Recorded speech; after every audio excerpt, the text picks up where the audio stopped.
பாமக நிர்வாகி நியமனம் தொடர்பாக பாமக நிறுவனர் ராமதாஸ், கட்சி தலைவர் அன்புமணி இடையே கருத்து மோதல். பாமக மாநில இளைஞரணி தலைவராக தனது சகோதரியின் மகன் முகுந்தன் பரசுராமனை நியமிப்பதற்கு அன்புமணி கடும் எதிர்ப்பு. நல்ல அனுபவசாலியா பண்ணுங்க.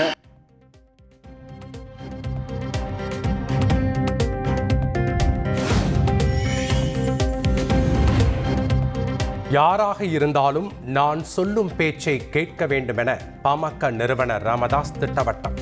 விருப்பம் இல்லாதவர்கள் வெளியேறுங்கள் என்றும் ஆவேசம். நீங்க சொல்லுங்க, கேட்கணும். யாரா இருந்தாலும் நான் சொல்றதான் கேட்கணும். எல்லாம் பண்ணுங்க, நீங்க பண்ணுங்க. புரியுதா? நான் சொல்றத கேட்கலன்னா யாரும் இந்த கட்சியில இருக்க முடியாது.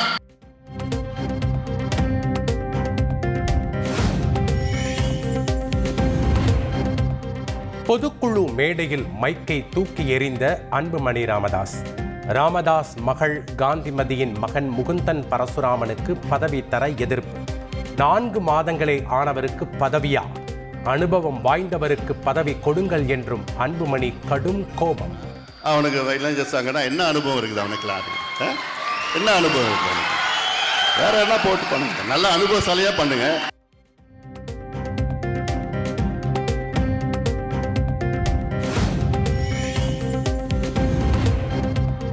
பொதுக்குழு மேடையிலேயே தமது அலுவலகம் தொலைபேசி எண்ணை அறிவித்தார் அன்புமணி. 628 குறிச்சிக்க என்ன தொடர்பு கொள்ளலாம், எல்லாம் வந்து எப்போனா பார்க்கலாங்க. இனி பாமக அலுவலகத்திற்கு வருவாரா அன்புமணி? தொண்டர்கள் மத்தியில் பரபரப்பு.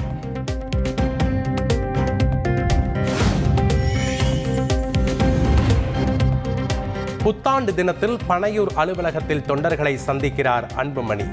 தலைமையுடன் மோதல் ஏற்பட்ட நிலையில் கட்சியினரை சந்திப்பதாக தகவல்.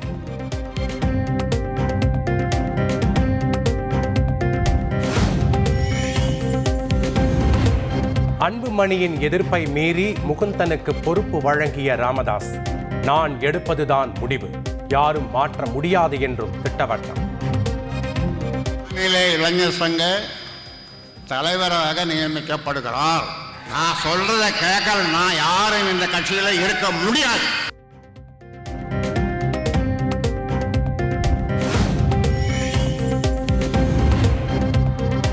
கூட்டம் முடிந்ததும் ராமதாஸ் காரை முற்றுகையிட்ட அன்புமணி ஆதரவாளர்கள்.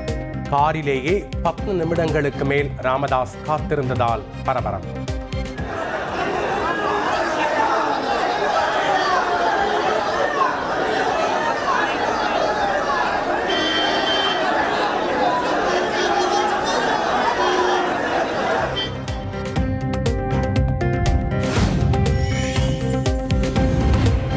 பாமக மேடையில் நடந்தது கட்சி சார்ந்த உரையாடல்.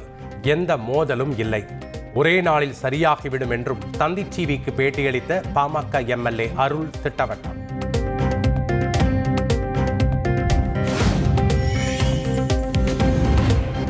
கருத்து மோதல் தொடர்பாக தைலாபுரம் தோட்டத்தில் பாமக நிறுவனர் ராமதாசுடன் மூத்த நிர்வாகிகள் ஆலோசனை. பாமக தலைவர் அன்புமணியிடம் சமரச பேச்சுவார்த்தை நடத்த குழு அமைக்கப்பட்டது.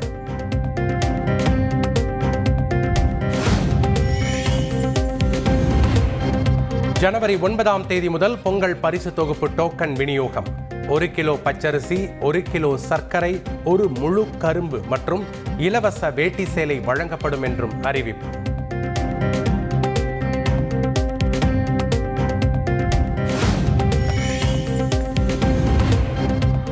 தூத்துக்குடி மாவட்டத்தில் மினி டைடல் பார்க்கை திறந்து வைக்கிறார் முதலமைச்சர் ஸ்டாலின்.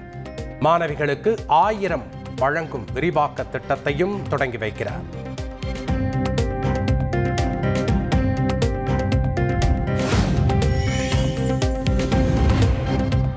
புத்தாண்டு கொண்டாட்டமாக கடலில் இறங்கவோ குளிக்கவோ பொதுமக்களுக்கு அனுமதி இல்லை. பல்வேறு கட்டுப்பாடுகளை விதித்து சென்னை காவல்துறை அதிரடி.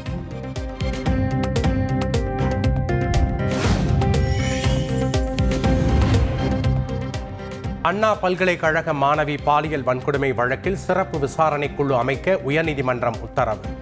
அண்ணா நகர் துணை ஆணையர் ஸ்நேகப்பிரியா தலைமையில் சிறப்பு குழு அமைப்பு.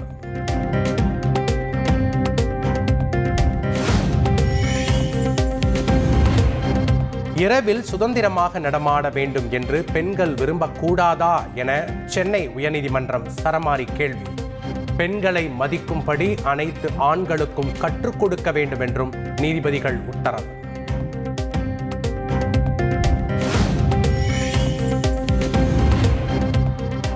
வன்கொடுமையால் பாதிக்கப்பட்ட மாணவிக்கு இடைக்கால இழப்பீடாக 25 லட்சம் ரூபாய் வழங்க தமிழக அரசுக்கு உயர்நீதிமன்றம் உத்தரவு. மாணவிக்கும் குடும்பத்திற்கும் பாதுகாப்பு வழங்கவும் டிஜிபிக்கு உத்தரவு.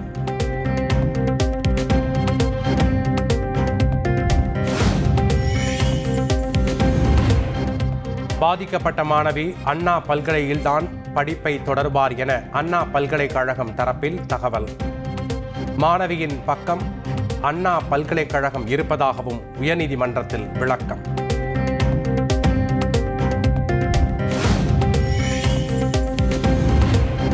சென்னை அண்ணா பல்கலைக்கழகத்தில் ஆய்வு மேற்கொண்டார் ஆளுநர் RN ரவி. மாணவ மாணவிகளிடம் தனித்தனியாக கருத்துக்களை கேட்டறிந்தார்.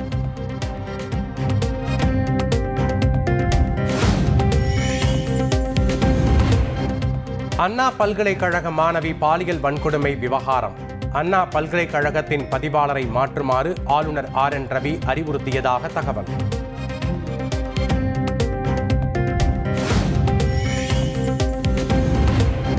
துணைவேந்தர் இல்லாததால் பல்கலைக்கழகத்திற்கு மிகப்பெரிய பின்னடைவு ஏற்பட்டுள்ளது.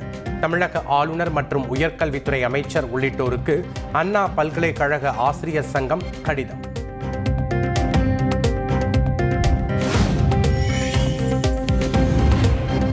அண்ணா பல்கலைக்கழக மாணவி பலாத்கார வழக்கில் சென்னை காவல் ஆணையர் அளித்த பேட்டி தொடர்பாக சட்ட அமைச்சர் ரகுபதி விளக்கம்.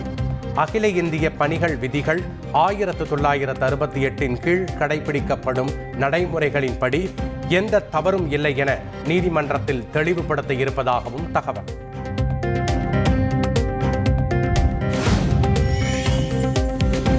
மன்மோகன் சிங் நினைவக இடத்தில் இறுதிச் சடங்குகள் செய்ய மத்திய அரசு நிராகரித்ததற்கு முதலமைச்சர் ஸ்டாலின் கண்டனம். இது மன்மோகன் சிங்கின் உயர்ந்த தொண்டையும் சீக்கிய சமூகத்தையும் நேரடியாகவே அவமதிக்கும் செயல் என கருத்து.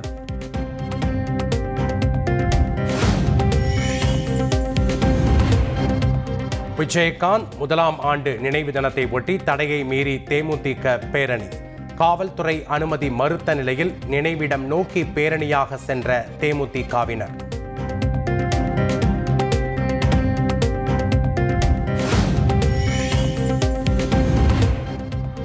தேமுதிக பேரணிக்கு காவல்துறை அனுமதி மறுத்தது வேதனை அளிக்கிறது. தொண்டர்கள் குவிந்து விடுவார்கள் என அச்சமா என்றும் தேமுதிக பொதுச் செயலாளர் பிரேமலதா கேள்வி.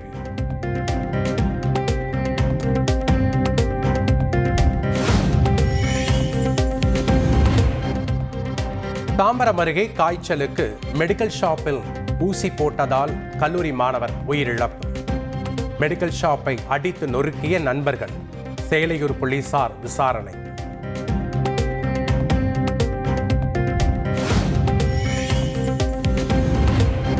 சென்னையில் உடற்பயிற்சியாளர் வீட்டின் பூட்டை உடைத்து 50 சவரன் நகை மற்றும் 2.5 லட்சம் ரூபாய் கொள்ளை. வழக்கு பதிவு செய்து போலீசார் விசாரணை. செய்திகளை உடனுக்குடன் தெரிந்து கொள்ள உடனே சப்ஸ்கிரைப் பண்ணுங்க.